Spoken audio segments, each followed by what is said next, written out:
మనలో కార్యసాధకమైన తన శక్తి చొప్పున మనం అడుగు వాటి కంటేనూ ఊహించు వాటి కంటేనూ అత్యధికముగా చే శక్తి గల దేవునికి క్రీస్తు యేసు మూలముగా సంఘములో తరతరములు సదాకాలము మహిమ కలుగునుగాక. ఇక్కడ ఏంటి ఇంపార్టెంట్? మనలో కార్యసాధకమైన శక్తి అది శక్తి చొప్పున, ఇది ప్రపోర్షనేట్.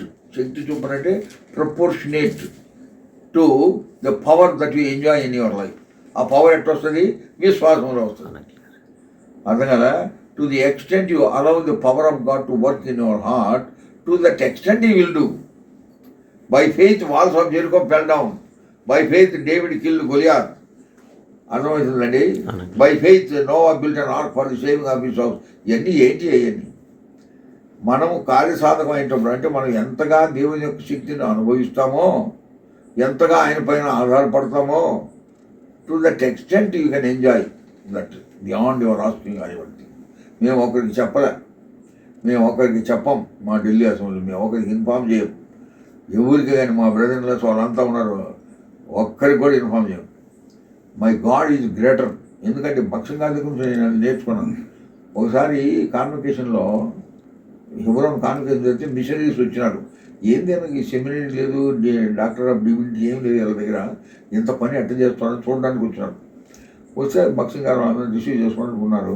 కాన్వకేషన్ అంత అయిపోయిన తర్వాత భక్ష్యం గారు పెర్మిషన్ చూపించడానికి తీసుకుపోయాడు.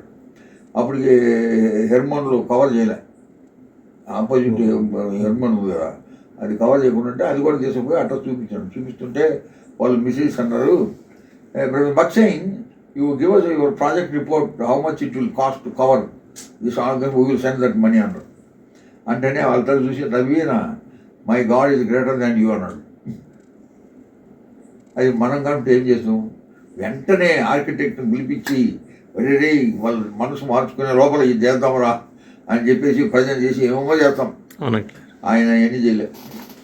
ఈవెన్ ఏలీంలో ఉన్నప్పుడు హెబ్రోన్ నెక్స్ట్ కాంపౌండ్ ఇది హెబ్రోన్. అర్లియర్ ఏలీం అక్కడ సిస్టర్స్ ఉంటారు, అది ఏలీం.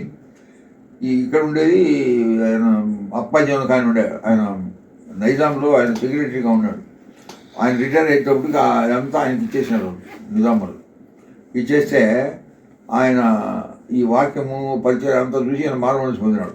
మారుమనసు పొంది పక్కింటి ఆయన అనమాట, ఈయన పెద్ద కాంపౌండ్.